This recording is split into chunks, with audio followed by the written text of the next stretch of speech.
Police file.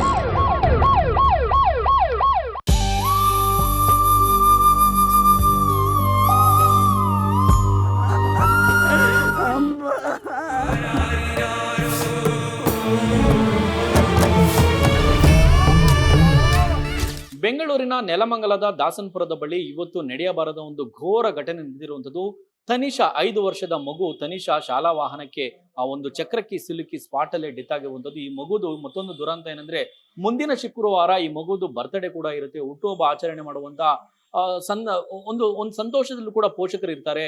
ಇಂತಹ ಸಂದರ್ಭದಲ್ಲಿ ಮಗುವಿನ ಸಾವಿನ ಸುದ್ದಿ ನಿಜಕ್ಕೂ ಕೂಡ ಪೋಷಕರಿಗೆ ಒಂದು ರೀತಿ ನುಂಗಲಾರದ ಒಂದು ಘಟನೆ ಆಗಿರುವಂಥದ್ದು. ಆ ಪೋಷಕರ ಆಕ್ರಂದನ ಮುಗಿಲು ಮುಟ್ಟಿರುವಂಥದ್ದು. ನೋಡಿ, ಈ ಘಟನೆ ಹೆಂಗಾಗುತ್ತೆ ಅನ್ನೋದನ್ನ ಬಹಳ ಕ್ಲಿಯರ್ ಆಗಿ ವಿವರಿಸ್ತಾ ಹೋಗ್ತೀನಿ. ಕಿಶೋರ್ ಮತ್ತು ಮಧು ಎಂಬಂತ ದಂಪತಿಗೆ 2 ಮಕ್ಕಳಿರ್ತಾರೆ. ಅದರಲ್ಲಿ ಒಂದು ಮಗಳು ಅಂದ್ರೆ ದೊಡ್ಡ ಮಗಳು 7 ವರ್ಷದ ಮಗಳು ಶಾಲೆಗೆ ಹೋಗಿರ್ತಾಳೆ. ಆ ಸಂದರ್ಭದಲ್ಲಿ ಮತ್ತೊಬ್ಬಳು ಮಗಳು 5 ವರ್ಷದ ತನಿಷಾ ಎಂಬ ಮಗುವನ್ನ ಕರ್ಕೊಂಡು ಶಾಲಾ ವಾಹನದಿಂದ ಬಂದಂತ ಮತ್ತೊಬ್ಬಳು ಮಗಳನ್ನ ಕರ್ಕೊಂಡ್ ಬರೋದಕ್ಕಂತ ಹೇಳಿ ರಸ್ತೆಗೆ ಬರ್ತಾರೆ. ಆ ಸಂದರ್ಭದಲ್ಲಿ ನಡೆದಿರುವಂತ ಘಟನೆ ಇದು.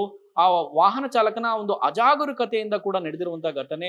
ಈ ಘಟನೆ ನಡೀತಾ ಇದ್ದಂತೆ ಏಕಾಏಕಿ ಆತ ಕೂಡ ಶಾಲಾ ಏನು ಆ ಚಾಲಕ ಇದನ್ನಲ್ಲ ಆತನು ಕೂಡ ಅಲ್ಲಿಂದ ತಪ್ಪಿಸ್ಕೊಂಡು ಓಡೋಗಿರುವಂತ ಒಂದು ಘಟನೆ ಇದು.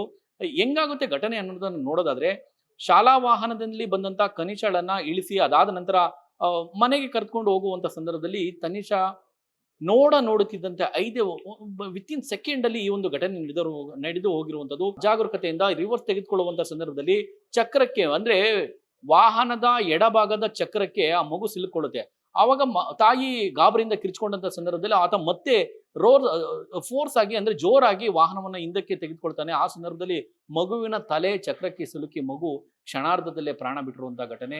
ಇನ್ನು ಈ ಘಟನೆ ನಡೀತಾ ಇದ್ದಂತೆ ಭಯಭೀತಗೊಂಡಂತ ಏನು ಶಾಲಾ ಏನ್ ಚಾಲಕ ಇದನ್ನಲ್ಲ ಆತ ಅಲ್ಲಿಂದ ಪರಾರಾಗಿರುವಂಥದ್ದು. ಸ್ಥಳಕ್ಕೆ ಪೊಲೀಸರು, ಚಿಕ್ಕಬಳ್ಳಾಪುರ ಪೊಲೀಸರು ಕೂಡ ಸ್ಥಳಕ್ಕೆ ಬಂದು ಈಗಾಗಲೇ ತನಿಖೆಯನ್ನು ಕ್ರಮವನ್ನು ಕೂಡ ಜರುಗಿಸಿರುವಂಥದ್ದು. ಒಟ್ಟಾರೆ ಮಗುವಿನ ಬರ್ತ್ಡೇ ಇನ್ನು ಕೇವಲ ಒಂದು ವಾರ ಇದ್ದಂತ ಸಂದರ್ಭದಲ್ಲಿ ಇಂತಹ ಒಂದು ಘಟನೆ ನಡೆದಿರುವಂಥದ್ದು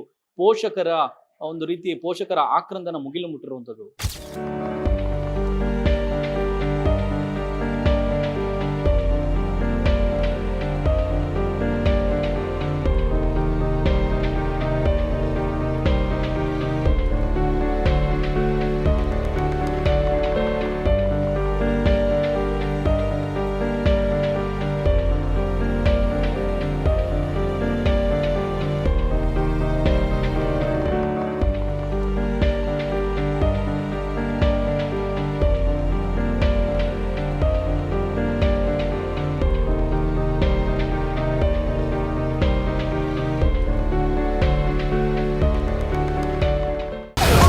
ಪೊಲೀಸ್ ಫೈಲ್.